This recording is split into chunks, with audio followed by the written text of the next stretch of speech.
Our last panel session of the afternoon. I cannot believe it. Today has just gone by so quickly because of the fantastic discussions, presentations, and involvement from the whole team and the whole room. So thank you so much, everyone, for participating, not only here physically in the room, but also virtually. Thank you to our virtual panelists, virtual attendees. And without further delay, I would like to introduce the final session of the day. This is the session between us and cocktails, so get a move on.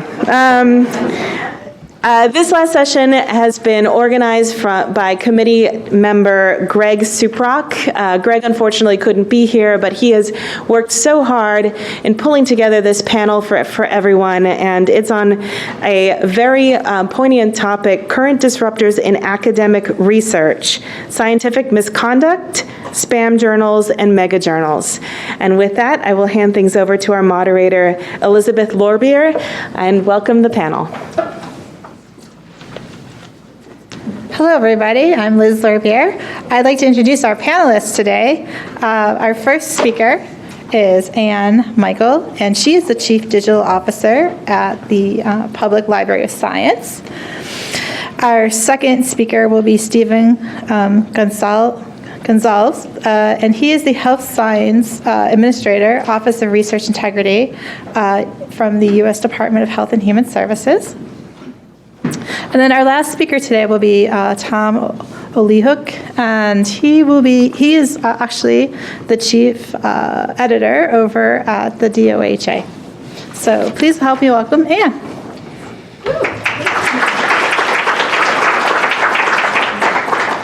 So, hello everyone, and I would just like to say it was really funny. So being new at PLOS, I've only been there about 3 months, so I have half the tenure that Sarah has. I wanted to make sure that I was saying the right things and that I was accurate in my presentation, so I decided to send the session description over to folks at PLOS, who immediately were like, wait a second, misconduct, spam, and mega journals? Like that just, why is it that mega journals is being put in the bucket of misconduct and spam? So you'll find that that might influence some of the things that I'm going to talk about today. Which are, just briefly, since I think you're mostly familiar with PLOS, I'm going to talk a little bit about PLOS and our mission, and I'm going to talk about publishing at scale. So I'm really going to focus in on PLOS One, the mega journal, and a little bit about what's happening next. So you may all be familiar with our mission, and basically it's all about accelerating progress in science and medicine and transformation. So we hope to originate and participate in lots of experiments. We want to constantly move the needle forward, and I think at the beginning we did that, and I think everybody here would probably recognize the fact that we probably ran into a bit of a lull over the past several years, but are definitely coming back with a vengeance. We have lots of stuff planned. We actually published 7 journals, which some people don't realize, and PLOS One was not our first journal. So we started with biology and medicine, as Sarah mentioned before, and then went into and started PLOS One, and then had 4 different community journals, which are journals that are run by academic editors, not by staff editors. But the one point I really want to get across to everyone is that when we focus in on PLOS One, everything PLOS One does at scale. There is no tiptoeing around it. I was at the Silverchair Platform Strategies meeting last week, and my comment about thinking about things were changing from an infrastructure perspective was PLOS One makes software cry, and it does. It's very difficult for us to think about moving from one thing to another, and everything we do from an editorial process, every single time we add the tiniest little check at the beginning of what we do, it has huge ramifications. And the reason it has huge ramifications is because we publish a whole lot. So our whole mission in PLOS One is to really focus on scientifically rigorous content, and we take that very, very seriously. There are any number of different ethical checks and different processes and procedures that we've introduced in order to be rigorous in our publishing process. But everything we do, we're doing with a board of 9,000 academic academic editors. Over 260 different research disciplines. It's just huge. Looking at this one comment, the thing I put in there about data statements is we only started that a few years ago, and there's 120,000 of them, because that's what happens with PLOS One. And the reason I want to stress that is because that's the life of a megajournal. So we have been and continue to be extremely mission-driven. We're not in a cascading platform. There are limited transfers between our journals. Really, things are direct submissions to PLOS One, and there's a whole lot of them. And the idea about enforcing rigor and standards is really one of the first things when you come into PLOS that's impressed upon you, even if you don't work on the journals. And which, by the way, just for context, as the Chief Digital Officer, I actually do own part of the journal process. All of the operations report into me, so editorial operations, everything from everybody facilitating the submission process, and a lot of these checks and scans and technical checks, as well as production. So some of this actually does impact me personally on a daily basis. But some of the things that we've done over the recent history is we've increased our bench rejects from 12 to 20%. So I believe Sarah mentioned a little bit about PLOS One, and talked a little bit about a decline. Well, there was a submissions decline that was substantial, but we've really stemmed that, and at this point we have pretty steady submissions. But what we see happening is that our acceptance rate, or what we call internally our conversion rate, is decreasing. So while it used to be much closer to 50%, it's now getting into the low 40s. And that's because we're doing a lot more to really screen and look at papers and to enforce that rigor in the scientific processes that come forward. Some of these things, and honestly, some of these things I'm not the best person to talk about, but like the Western blot software code, some of the things that we're doing, we just instituted where we need to get original images on blots because of image manipulation, which actually is the reason for some of the spike in retractions that you see here. So the thing about retractions, too, is when you look at that line, the top of that line without my glasses, what is it, 60? And you're talking about a journal that's publishing roughly 18,000 articles a year. The idea that in a year we have 50 retractions is kind of amazing, and in that, and kind of does speak to the rigor that's being applied. Also, the editorial team is very, very proactive about things like this. So, for example, recently there was the whole point about research that was done in China on prisoners, basically, on transplants. We had 20 papers on that. They were just retracted, no matter what, just because of the ethics around the subjects that were involved and their consent. No questions asked, they're just gone. And so, again, I just want to stress the point that this is something that is really core to what PLOS One does. Spoke a little bit about the data policy. Here's another interesting point. So we do say that we require authors to make their underlying data available, but if you look on the website, you'll say with limited exceptions. Well, what are those exceptions? The organization and the editorial staff is very, very clear and careful about things like, for example, obviously de-identification, making sure there's no personally identifiable data. There's checks and that these statements and these policy that these submissions go through. There's one example recently where someone didn't have to make their data available was they were doing research on hate speech, and so their data set basically was a collection of all this horrible hate speech that they had amassed to analyze, and that was not a data set that we would put up. So there is a lot of thought and effort going into these policies. Preprints, we are proud to say that there are 3,600 more preprints on bioRxiv from our process. So we do have a process, I think Jessica mentioned before, where when we get submissions, we facilitate, actually Rachel might have mentioned it, we also facilitate the posting of preprints in bioarchive. Transparent peer review, something that we just implemented in May of this year, and we've had a lot of high uptake. We've had high opt-in from authors. Basically towards the end of the process, after acceptance, the author then decides whether they want to opt in to the peer review, open peer review, and have their reports published. As I said, we launched in May of 2019. So far, we've had 122 opt-in and 197 opt-out of manuscripts that have been presented with this option. So what's next? I'm sensitive to the fact that we only have so much time here, and I don't want to take up too much. So author service is obviously a really high priority, and one of the things to think about, again, when we're operating at scale, and as I said, anytime we add something, it adds time. So we are aggressively working to reduce our time to first decision and time to publication.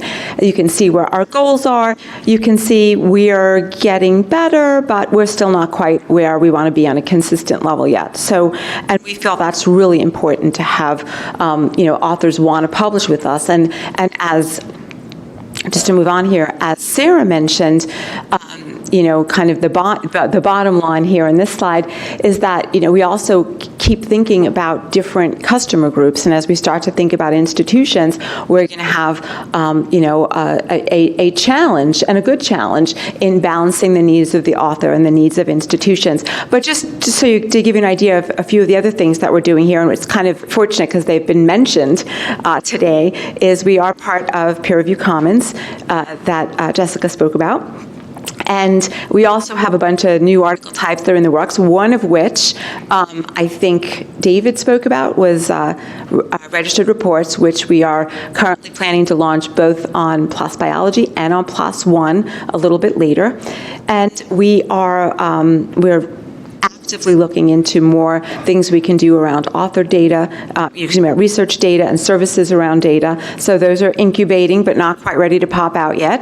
And as Sarah mentioned, we are aggressively looking at business models beyond the APC. And thank you very much.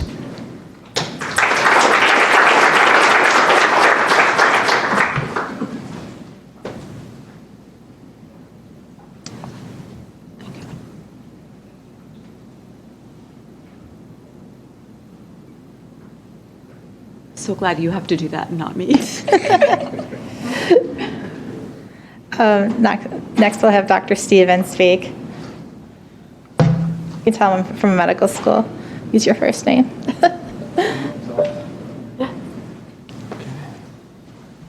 Thank you.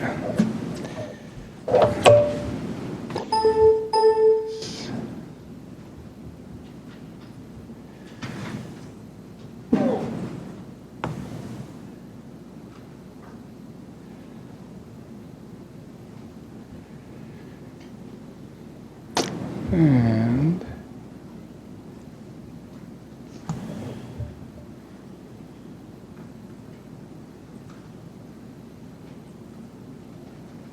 should have this. Good afternoon, and thank you for the opportunity to talk here. I'm Captain Stephen Gonzalez with the Office of Research Integrity. My talk will be on the efforts to promote research integrity and the responsible conduct of research. And I'm going to mention a few different things. I'll talk a little bit about the activities of our office, kind of what we're doing to prevent and combat the problem of research misconduct.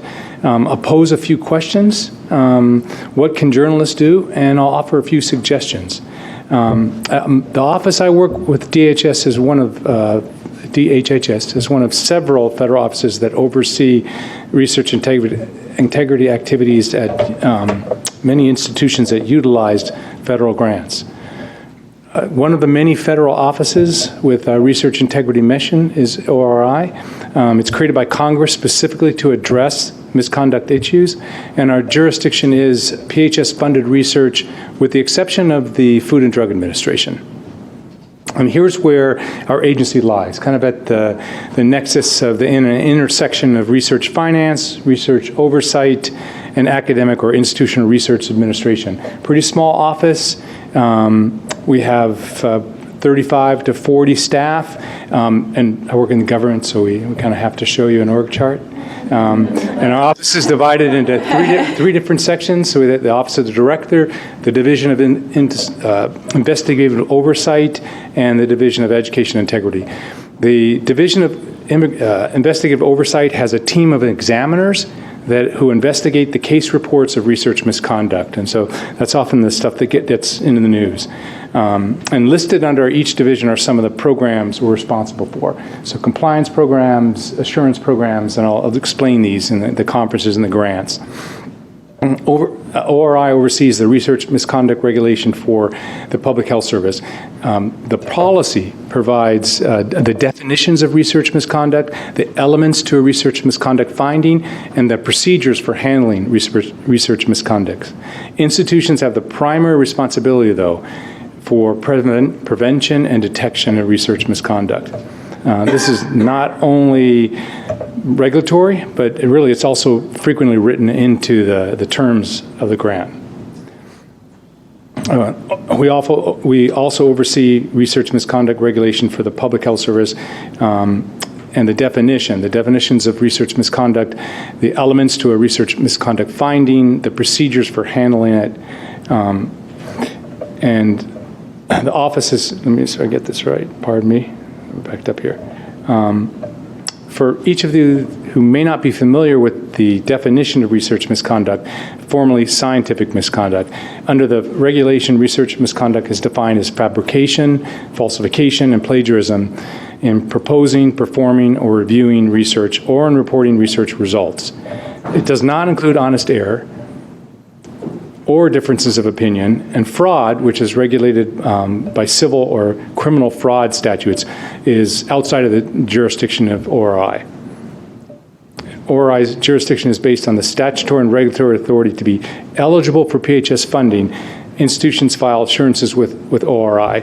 It's an ongoing annual basis, and once funding established, the eligibility is maintained by filing an annual report, by revising institutional policies when they're requested by ORI to bring into compliance with PHS regulation, and complying with the PHS regulation key provisions.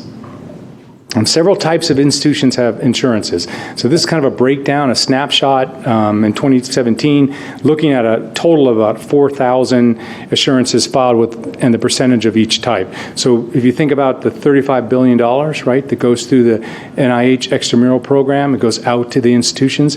This is where the money's going. So about half of it, a little bit over half, is to small businesses.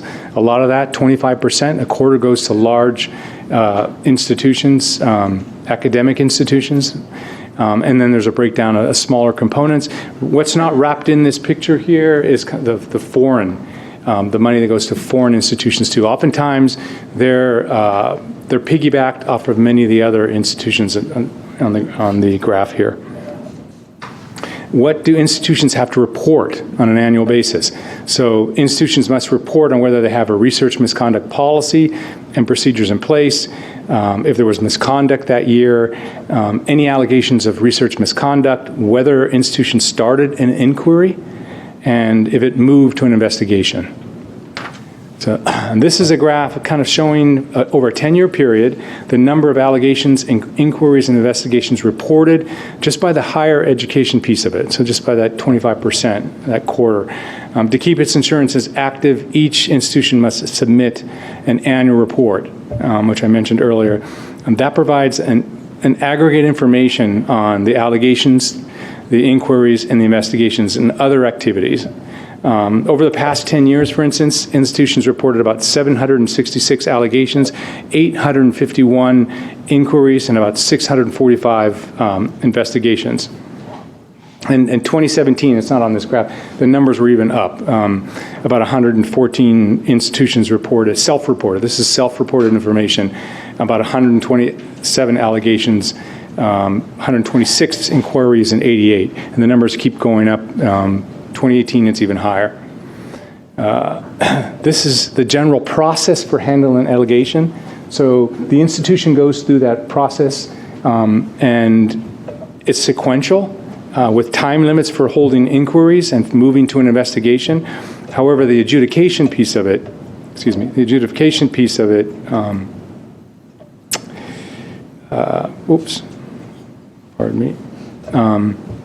can take years. And when the institution makes us aware of their investigation, or even as earlier as an allegation, it can become one of our many open cases until we close it into our final determination. Types of misconduct cases closed with findings of research misconduct. So here's a graph of that. So an example of those closed cases, 125 had findings of research misconduct over a 10-year period from 2016 to 2015. Most were for two things: falsification and or fabrication. And I say and or because sometimes it's difficult to determine whether it's one or the other, or it's a combination of both. And then we don't see a lot of reported plagiarism. You can notice from the graph that it's just not, and that's probably for a few reasons. One of the biggest ones, it's oftentimes plagiarism handled at the institutional level. So if, for instance, somebody in the lab is thought to plagiarize, if it's a student, the student just action is taken right there with the students, and usually they're removed from the program, and so we never get those reports, we never get those allegations, so it's handled there. The other reason it's often with the disputes themselves are it's really over authorship, and it's not part of our reg. So that's another reason why the plagiarism just doesn't rise to that. And just to give you a definition a little bit, false fabrication is making up the data or results and recording and reporting them. Falsification is manipulating research materials, equipment, or processes, or changing or omitting data or results such that research is not actually represented in the research finding. I'm sure many of you are familiar with plagiarism. Cases with research misconduct findings involving image manipulation by year for a 5-year period. This is from 2011 to 2015. Out of a total of 67 cases closed with findings of research misconduct, 45 cases involved image manipulation. That's most of what we see. So examples of falsified images involved cutting bands from gels and Western blots, deleting or inserting parts of micrographs, and relabeling unlabeled images. So the kind of a question is, how many of these falsified images are making it into publications? Our Division of Education and Integrity, this is what we're doing to combat it. We have educational aids for the RCR community to help with education and prevention. This is an example from our website. So we've developed infographics. Research integrity officers at the universities asked our division for help with graphics that could be posted in departments and individual labs. So currently, for example, we have about 18 of them free for download on our website. Another example is we produce videos. The lab is really a popular one. It remains our most popular offering with almost 28,000 views in just 2018 alone. And the research clinic is another one, about 18,600 views, and case studies of over 13,000. And then we also combat the issue not just through the educational piece for the graphics, but also in terms of grants. So a lot of the money goes out in two main grant mechanisms. So for conferences and research on research studies. And then also we added another one this year, which is a program, third mechanism, a program development grant to spur development of programs that prevent or detect and foster research integrity. This is an example, quick, just a synopsis of some of the different the release dates, the deadlines, awards and ceilings, somewhere between 50 to 150,000 with about 12 grants given annually. So you can see the estimated release date, application deadline, and our start date. In addition to the grants, we also co-sponsor many conferences. So a few examples of some of the conferences events over the last few years, often multiple conferences in a year. And in 2020, we're actually co-sponsoring here in DC our third Research Integrity Officers Boot Camp. We call it Training Boot Camp. It's already fully subscribed on our website. One of these things, I mentioned the grants up here, but is there a possibility of co-sponsoring something with publishers, of thinking about research integrity issues, research misconduct, and kind of pulling the publishing community together for a conference. It's just an idea, throw out there. What steps might journals take to promote research integrity in the scientific community? So we like to kind of use the 5 principles by Dr. Shamu and Resnick, RCR ethics researchers, to kind of categorize our efforts in terms of leadership, education and mentoring, strong policies, compliance and oversight, which is kind of focusing on detecting, investigating misbehaviors, implementing punishment, and international cooperation. Cooperation crucial for promoting scientific progress, ensuring public trust. So looking at it from that lens, with those 4 broad categories, perhaps ethical leadership, we could adopt common standards to require transparency by full submission of databases, code and computational workflow, establish reducibility as a threshold expectation by making data, code, computational workflow, and other information accessible in tandem with papers. Talk about education and mentoring, outreach to education early career scientists on best practices, allocate proportion of peer review and associate editor slots to early career scientists, paired with mentors. And policy development. Develop distinct procedures in terms of to differentiate between corrections and honest errors, for example, amendments, and possible malfeasance, like retractions. Define best practices for peer review. Work with research institutions to streamline the process to refer back questionable submissions. Collaborate with librarians to identify a green list, perhaps of the best journals. Produce guidance on standards for self-citation, citation farms and clubs, and other questionable practices. In the realm of compliance and oversight, focus on detecting, investigating misbehaviors, implementing punishment, investing in tools to detect image manipulation, non-random numerical patterns, exclude scientists found to have committed research misconduct from publishing during sanctions. And international cooperation crucial for promoting scientific progress and ensuring public trust. What about developing international codes of conduct to prevent abuse or peer review systems, citation farms and clubs, for example? And what about common standards to be adopted by journals in the area of retractions? So this is just some of the ideas that we have. If you have any questions, this is for us, or any resources or any ideas, feel free to contact us on our website. There's our information there for you. And thank you very much.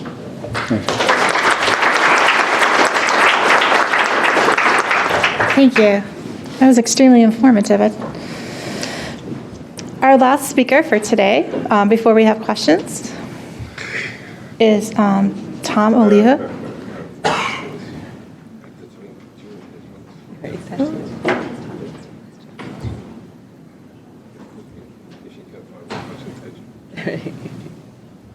Otherwise, you're going to have to wing it. I'm sure it'll be fine. Let's see.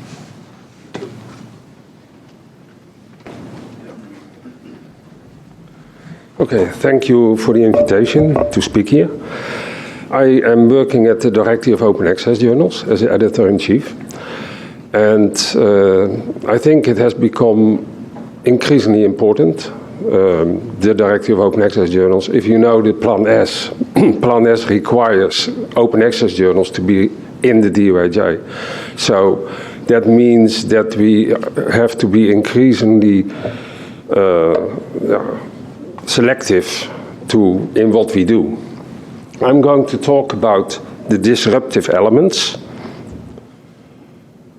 And I think that the problems for scholarly publishing are just, for the subscription and the open access journals, almost the same. I think there is a problem in the costs. We have heard a lot about costs and prices, etc. But nobody has touched upon this theme very much. But the cost is so high that many countries and libraries have just not taking any subscriptions anymore because the cost has become too high. So it is hoped that open access can also offer solution to get lesser costs. But the cost is definitely a disruptor in the publishing process. The other thing is, of course, the quality control. How are you doing it? In the subscription and in the open access way, you have indexing services who have criteria, and DOAJ is one of them, Scopus, Web of Science, etc. Then I think hybrid journals and the newer ones, mirror journals, may be a problem also for the publishing business, because there is this double dipping effect.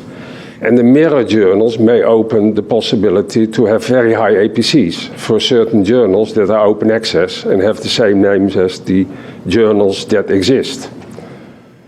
And then, of course, the transformation to open access itself, which is a problem. So the publishing costs, it has become too expensive. The price is linked to the reputation, the status, the branding. I think if you look at certain journals, the prices are so high. If you publish in another journal as an author, you may have better coverage in terms of people who can read you.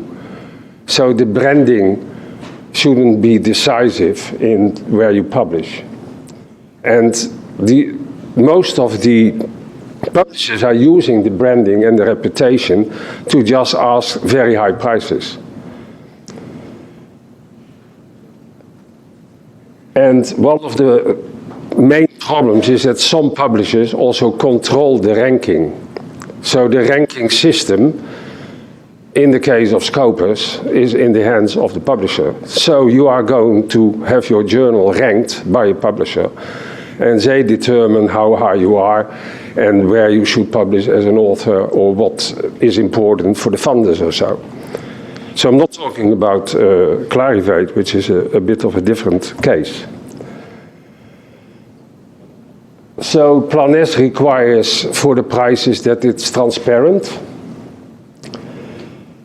But if the publishers will keep on their influence in the journal, in the open access world, then the reputation status can just continue and the prices will just be up.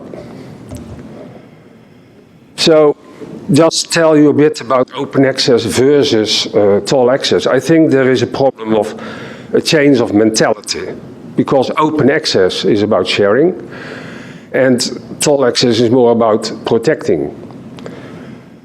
It's also about collaboration compared to competition, which is another frame of mind.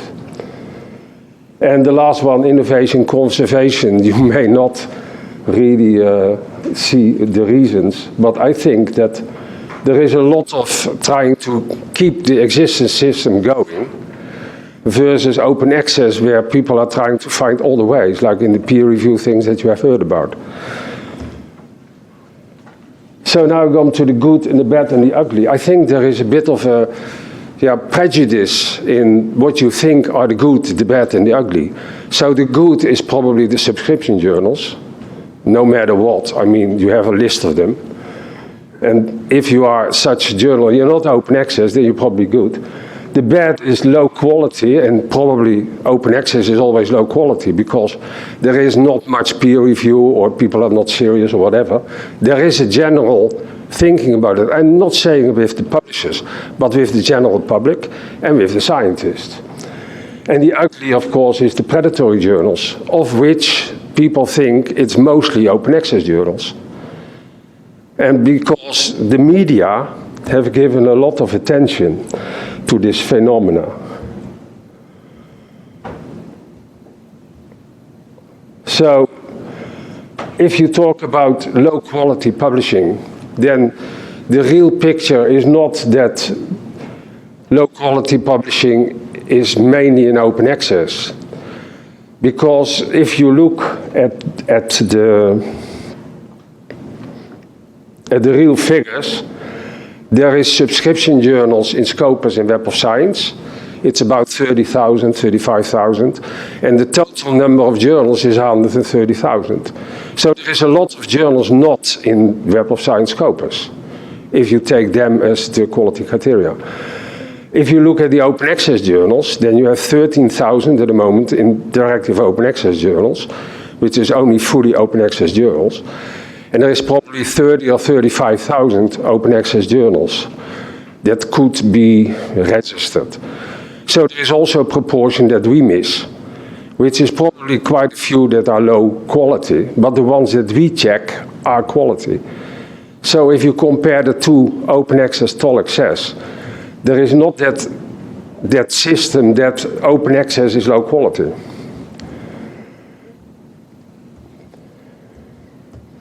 So will it advance? Yes.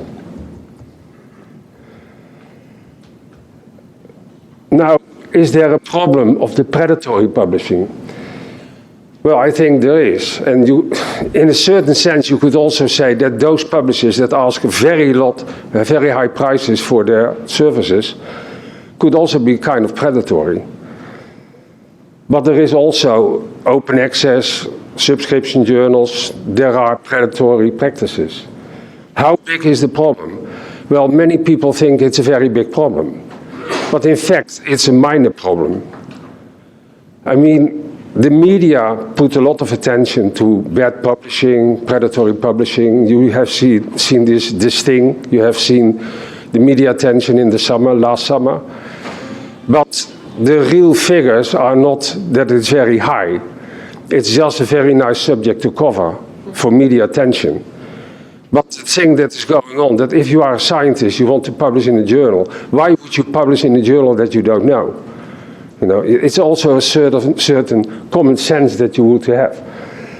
So, who has a problem? It's mainly the people in the global south, with an S, I would say. And it's because they need to publish, and they just go for whatever it takes. And perhaps people in the global north as well, as you have seen, they also publish in those journals. So what can we do?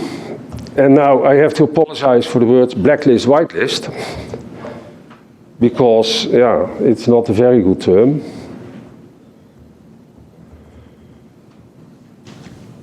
Just skip this one. Just talked about it.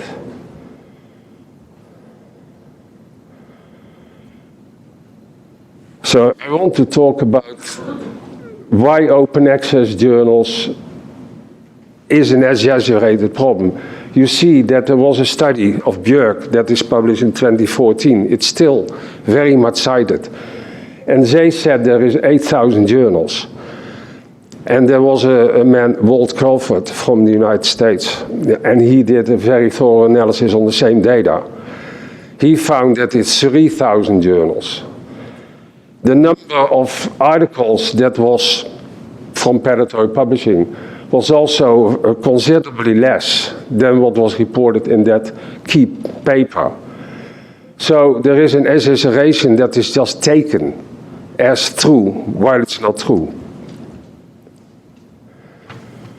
And I would say that some publishers are probably very happy with the predatory scene, because they can say, so don't go to open access, don't go to the predatory publishers. Stay with us, we are very trustworthy.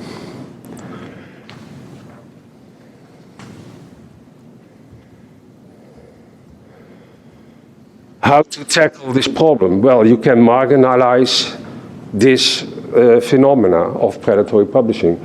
And you can use blacklists or whitelists.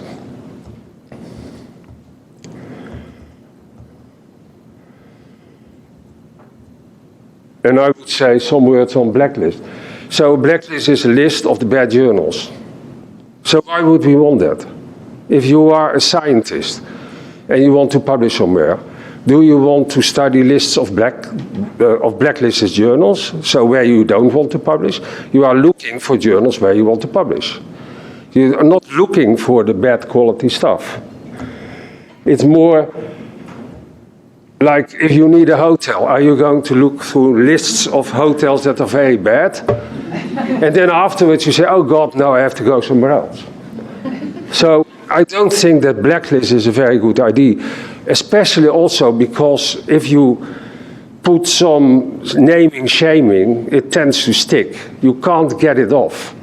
So it's not a very good idea. Why not just stick to the whitelist, and I apologize for the word again, for the indexing services that do very good quality controls, like Scopus, Web of Science, and the DOAJ. I think whitelists are sufficient, but they should be inclusive. So you have to be sure that all the journals that you can go to in certain disciplines are also in that directory. And you need to have transparent criteria. Everybody knows how they are judged. And I think also it's important that they are independently governed. So I don't think it's a good idea if publishers control how their journals are checked.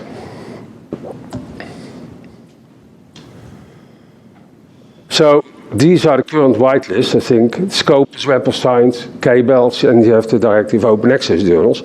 And the difference is that Scopus and the Web of Science and K-Belts have toll and open access journals, and the Directive Open Access journal just has the open access ones. And one of the main differences also between these lists is that we don't do ranking for the reason that I have explained before. We will not do ranking, we don't do ranking. We are not going to say this is the best journal, the best 5, the best 10. It just promotes competition and drives a lot of people towards those journals that they want to publish in for what it costs. And we don't want to promote that practice. So what is the problem of this whitelist? I think I said inclusiveness. Well, if you look at DOAJ and the Web of Science, and it's just the open access content. I mean, the Web of Science has a lot of toll access. But if you look at the open access content, then the overlap is not perfect. So there is quite a few that are just in the Web of Science, and DOAJ has a lot of them that are not in the Web of Science.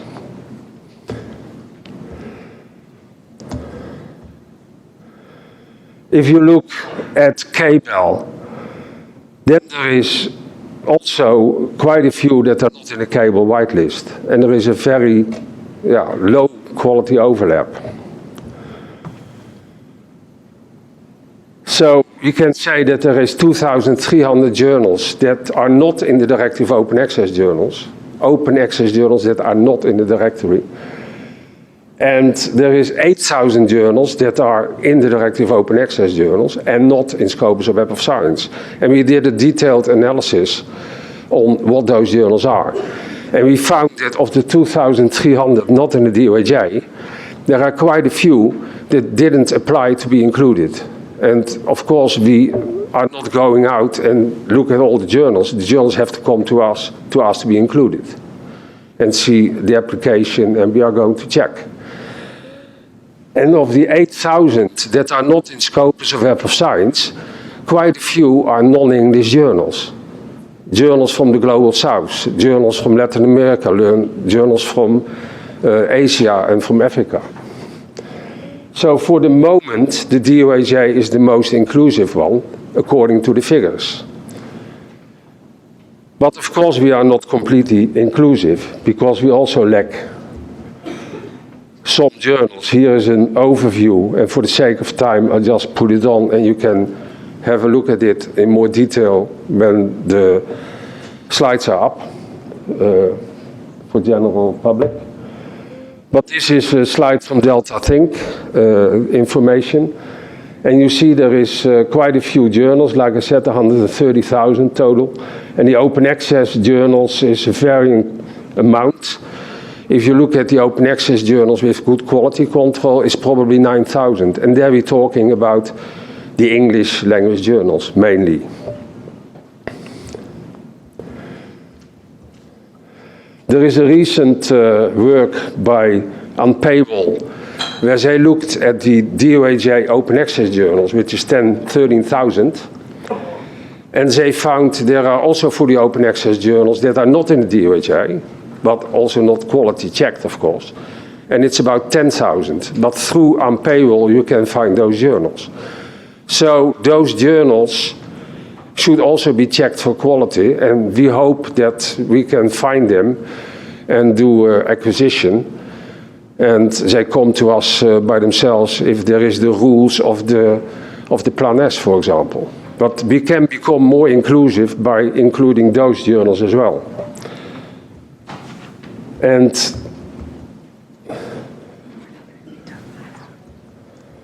yeah, I'm finished.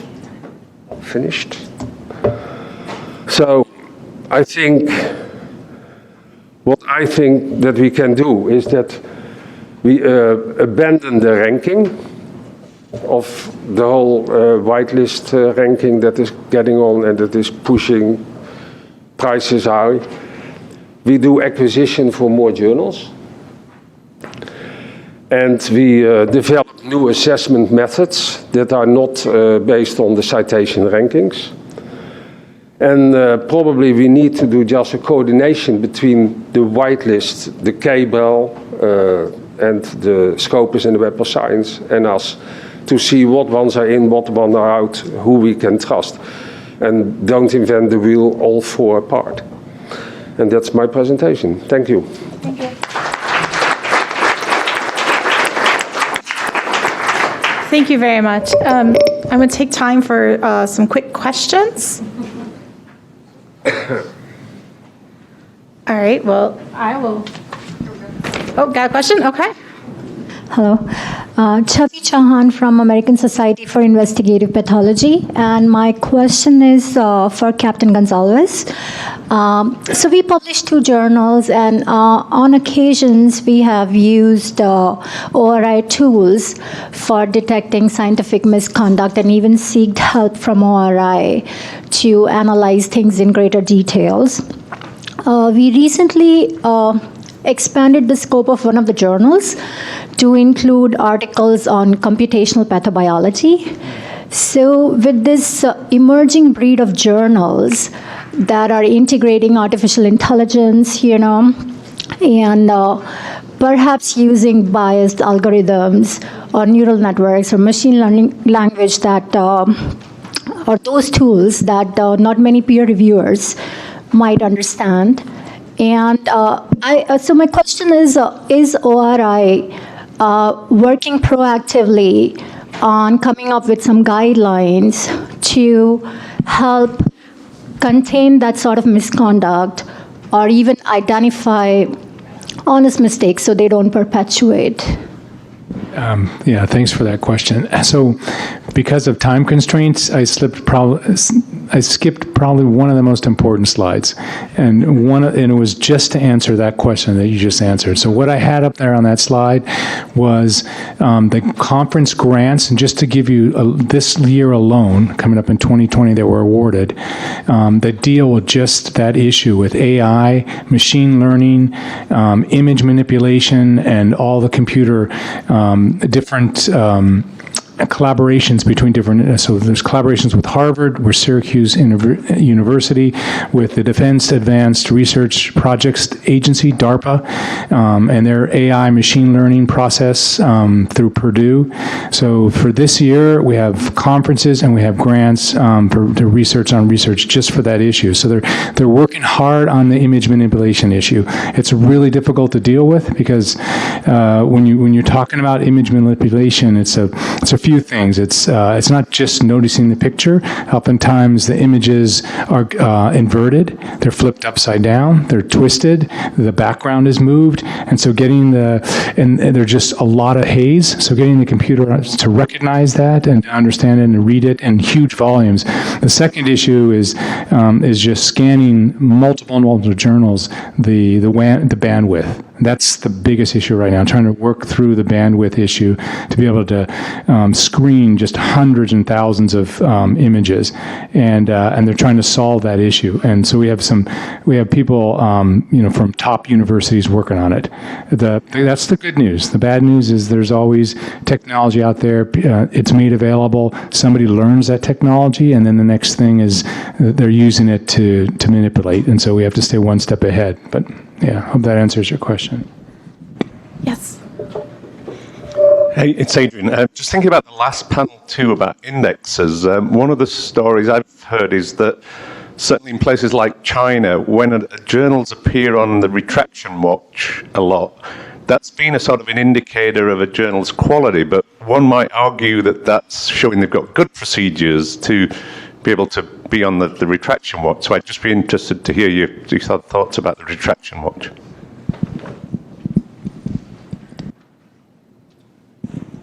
Thank you for, I think it's, like you say, if it's something in the retraction watch, then it's a measure of good quality of that journal, except when there is too many retractions, of course, for a journal.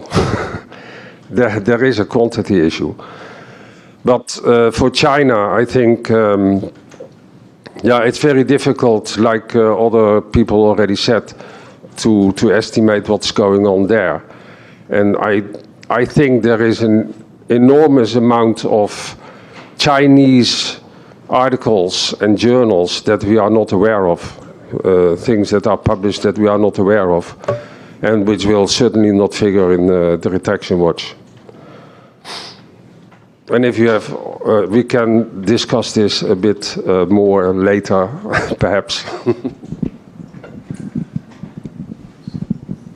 Do we have any more questions? Yeah, I have a question for Anne, actually. You discussed briefly the registered reports and initiative with the Center for Open Science, and I was wondering if you could provide more insights on the new initiative on calling for the call for null and negative the studies and replication studies, and does this pertain only to PLOS One or others of the members of the family, the journal family? Sure. So actually, I believe it's going to first get launched with PLOS Biology, and then PLOS One is going to follow within a few months. And they're each doing it a little bit differently. So I guess any of you with multiple journals have no idea what it's like when every journal wants to be different. But they're doing it a little differently. And but there's a two-step process in both of them, where just as I believe it was David kind of went through, it's very similar to what he had up there, where first they register the actual plan for their research, and that's peer-reviewed, and then regardless of the outcome, there's a commitment to publish the paper when it's ready. So I don't know if that was so absolutely null results. It's as long as they stuck to their plan, then the paper would be published. Any other questions? Well, I want to thank all the panelists. That was just a lovely talk. I learned a lot from all three of you as a librarian. So thank you very much. And thank you for staying a little bit extra today. Thank you.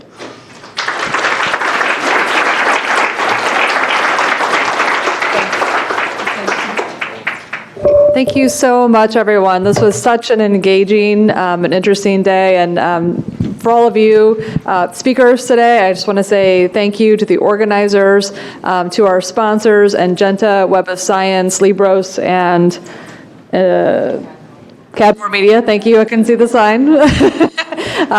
Huge thank you to them as well. We really couldn't do this without the involvement of a lot of folks. So we invite all of you to